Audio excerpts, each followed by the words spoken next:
Sainte Joséphine Bakhita, 1869-1947.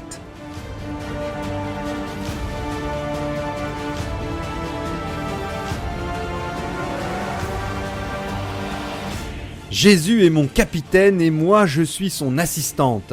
Fêtée le 8 février, Sainte Joséphine Bakhita, première sainte africaine non martyre, est une amoureuse de Dieu dont la vie hors du commun peut être déclinée comme les mystères du rosaire, cette belle prière à Jésus par Marie, la Sainte Vierge qu'elle aimait beaucoup. Ce sont les mystères joyeux de sa première enfance africaine à l'est du Soudan, au Darfour, au sein de sa famille nombreuse. Puis les mystères douloureux de son esclavage de 9 à 14 ans, les mystères lumineux de sa vie de jeune baptisée à 20 ans et de religieuse à partir de 24 ans en Italie chez les sœurs canossiennes. Enfin, les mystères glorieux de sa sainteté, elle qui a été canonisée par le Saint-Pape Jean-Paul II en l'an 2000.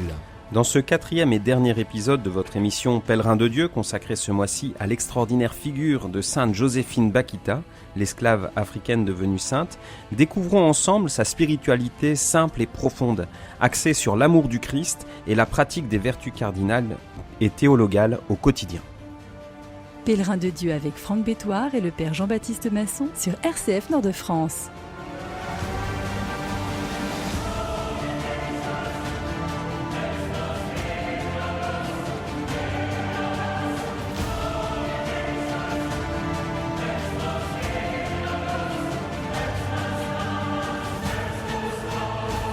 À l'âge de 9 ans, Sainte Joséphine Bakhita est enlevée par des trafiquants d'esclaves, battue jusqu'au sang et vendue 5 fois sur des marchés soudanais. En dernier lieu, comme esclave, elle se retrouve au service de la mère et de la femme d'un général, et elle est chaque jour battue jusqu'au sang. Elle en gardera pour toute sa vie 144 cicatrices.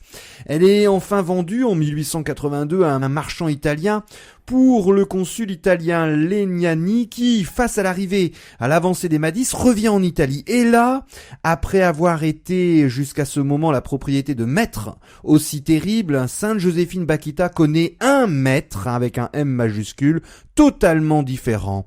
Dans le dialecte vénitien qu'elle a alors appris, elle l'appelle Paron, le Dieu vivant, le Dieu de Jésus-Christ.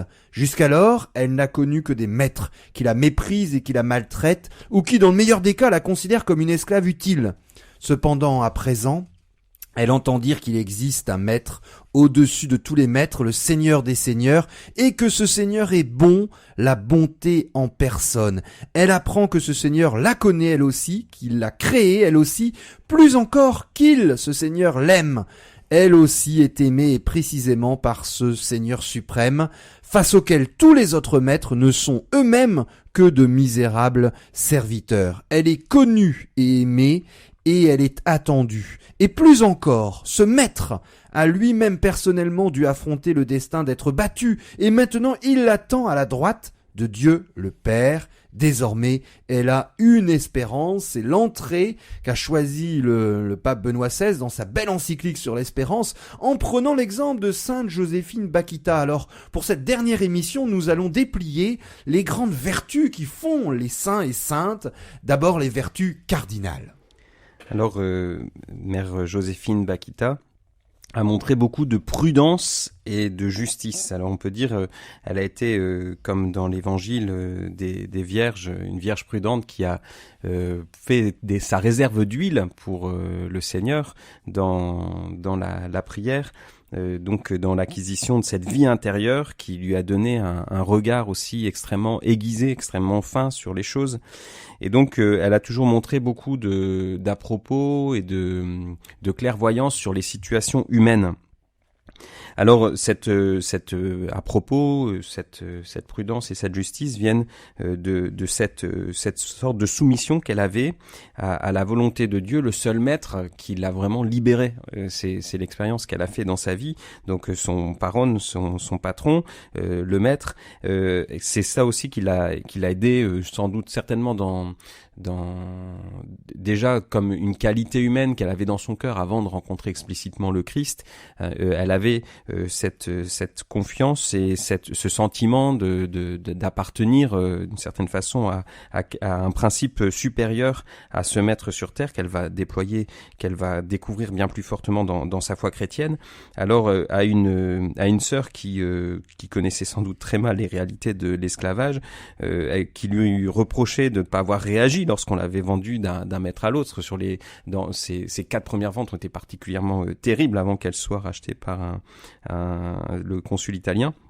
Elle répond « Je n'avais qu'un seul maître ». Et de fait, c'est là la clé de tout son discernement. Elle cherche pas les complications, mais elle garde sa paix intérieure dans les troubles et elle répondra toujours « Si le maître appelle, on y va. Le maître fait ce qu'il veut, ni une heure avant, ni une heure après. Oui, il est bon de faire la volonté de Dieu. » Et à la fin de sa vie, elle va avoir cultiver cet émerveillement de la façon dont le Seigneur a pu guider sa vie. Et d'une certaine façon, il y a ce nom Bakita, qui veut dire la chanceuse, qui était un nom un peu dérisoire que les esclavagistes lui avaient donné, et elle va le réhabiter autrement en ayant confiance que c'est pas simplement une chance humaine, mais c'est une remise d'elle-même à la providence divine, sur qui elle a toujours pu compter.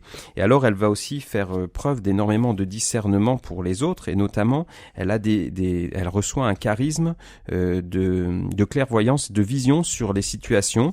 Donc il y a beaucoup d'exemples à donner, mais elle donne des conseils très à propos, et elle a par exemple, je vous en donne un sur la mère d'un jeune Giovanni qui a couru vers elle très inquiète pour l'avenir de son fils qui était séminariste et atteint de la tuberculose.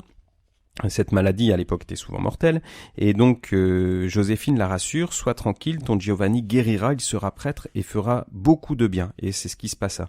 Et alors une autre sœur qui lui demandait des conseils sur son avenir, elle lui donne aussi elle qui voulait partir en mission, ou du moins être infirmière, lui demanda un jour: vais-je aller en mission? Non, vous n'irez jamais, votre mission est plutôt d'éduquer les petits en Italie et de faire l'infirmière seulement à l'occasion. Et ces paroles se réalisaient. Et il y a le témoignage d'énormément de personnes qui venaient demander conseil à Joséphine et dont les conseils ou même les prédictions se réalisaient. Alors les vertus cardinales sont la prudence et la justice, mais Sainte Joséphine Bakita a également pratiqué de façon héroïque les vertus cardinales de force. Évidemment, pour avoir enduré toutes ces épreuves, imaginez l'esclavage et enfin la tempérance. Cette tempérance est une vertu mal connue qui est liée à la maîtrise de soi et donc à la patience et aussi à l'humilité. D'ailleurs, son humilité était absolument étonnante. Lorsqu'elle était aide cuisinière, il est arrivé que la supérieure la sermonne et elle acceptait avec humilité. Oui, ma mère, pardonnez-moi, je suis une pauvre misérable, je vais faire plus d'efforts, priez pour que je puisse mieux faire. Et on retrouve cette forme de petite voix d'enfance spirituelle tracée par Sainte Thérèse de l'Enfant Jésus, qui est à la fin, qui la précède à la fin du 19e siècle. Et dans sa longue vie, elle a vécu 78 années, elle va comprendre que plus on vieillit, plus il faut se faire petit, ne serait-ce que par la force des choses. Elle doit utiliser une canne, puis un fauteuil roulant, puis à la fin rester alitée. Et à cette humilité s'ajoute la pauvreté matérielle, évidemment, c'est une religieuse, mais également spirituelle, en empruntant cette voie d'enfance, ce dépouillement de notre propre volonté. On lui a demandé croyez-vous qu'il soit facile de satisfaire le maître? Et finalement, elle a répondu: mais moi, je fais tout mon possible, lui, il fait le reste. Car notre cœur est sans repos, tant qu'il demeure loin de toi. Viens Seigneur, car notre cœur est sans repos, tant qu'il demeure loin de toi. Je dors, mais mon cœur veille, descendant le Seigneur qui m'appelle. Je dors,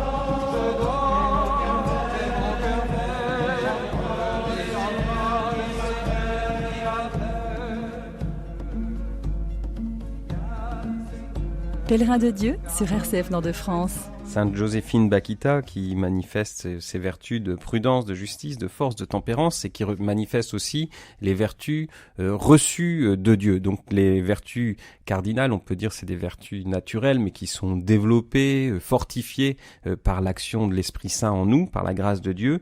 Les vertus de foi, d'espérance et de charité, elles sont des dons de Dieu que l'on accueille aussi et qu'on déploie dans ce que nous sommes humainement. Alors c'est tout d'abord sa foi qui a été quelque chose de très très fort pour elle. On a déjà parlé de son amour, sa charité, on va en reparler encore. Mais donc la foi en Jésus, elle a comme jailli de son cœur avec le crucifix que l'italien Illuminato Cecchini lui avait donné lorsqu'elle était encore dans la famille du consul. Et donc à ce moment-là, donc ce geste d'embrasser la croix, ça lui a été droit au cœur. Et donc ensuite, elle a voulu se faire baptiser, elle a découvert la foi à l'Institut des catéchumènes, et elle a reconnu, ce qui est très beau, c'est qu'elle a reconnu le Dieu qui était déjà présent en elle, dans son cœur, et qui s'explicitait en quelque sorte dans la foi chrétienne qu'elle découvrait. Et donc cette foi, elle a toujours tenu. Elle semble pas avoir eu d'épreuves de la foi comme Thérèse de Lisieux ou Sainte Mère Teresa.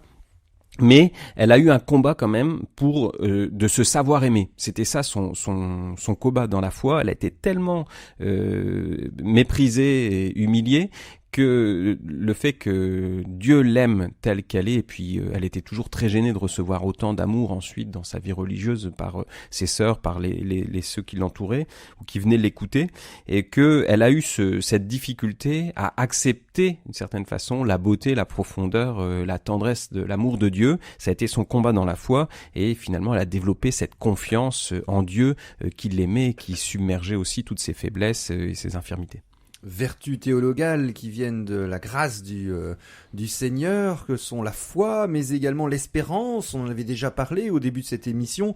C'est la grande vertu de Sainte Joséphine Bakhita, dont les conditions d'esclavage étaient terribles, et elle explique, en racontant un petit peu sa vie, même au fond du découragement et de la tristesse, quand j'étais esclave, je n'ai jamais désespéré, parce que je sentais en moi une force mystérieuse qui me soutenait.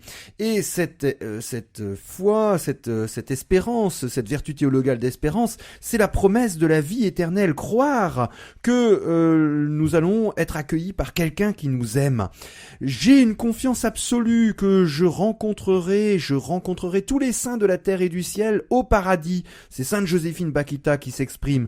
J'espère que le Seigneur m'accordera qu'il devienne aussi chrétien. C'est l'idéal qui embellit ma vie. Oh oui, Jésus, accordez-moi mon vœu.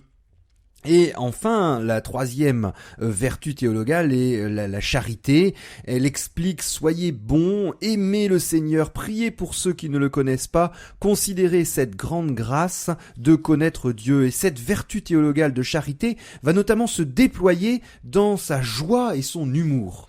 Alors, donc elle s'en est jamais départie, et c'est certainement aussi quelque chose qui l'a beaucoup aidé, cet humour, cette joie intérieure. On se rappelle quand elle était un peu terrorisée de ces témoignages qu'elle devait faire pour la mission, où elle trouvait qu'on disait trop de bien d'elle et qu'elle était trop aimée, que c'était pour elle une épreuve intérieure. Eh bien à la fin il fallait vendre les témoignages, et donc pour booster un peu les ventes, on pourrait dire, elle disait en référence aussi à son passé d'esclave, quelqu'un voudrait-il m'acheter pour quelques lire? C'était son témoignage. Alors elle mettait comme ça de l'humour dans une multitude de circonstances de la vie, et c'est notamment, on a ces témoignages aussi sur toutes les maldonnes ou les quiproquos à cause de sa couleur de peau. Un jour un docteur examine ses jambes et puis lui dit: enlevez la chaussette, ma sœur. Alors il devait pas très bien voir que c'était sa peau. Elle répond: ce n'est pas possible, docteur, parce que c'est le Seigneur qui m'a faite comme ça.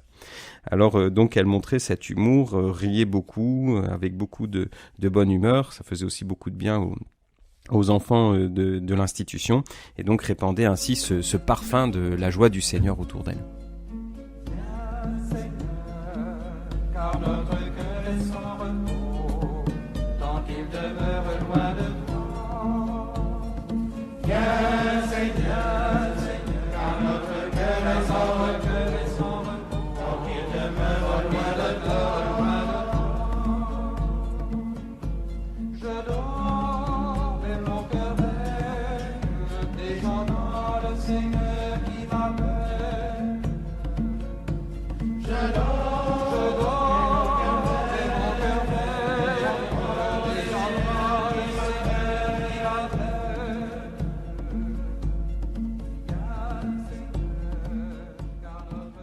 Pèlerin de Dieu sur RCF Nord-de-France.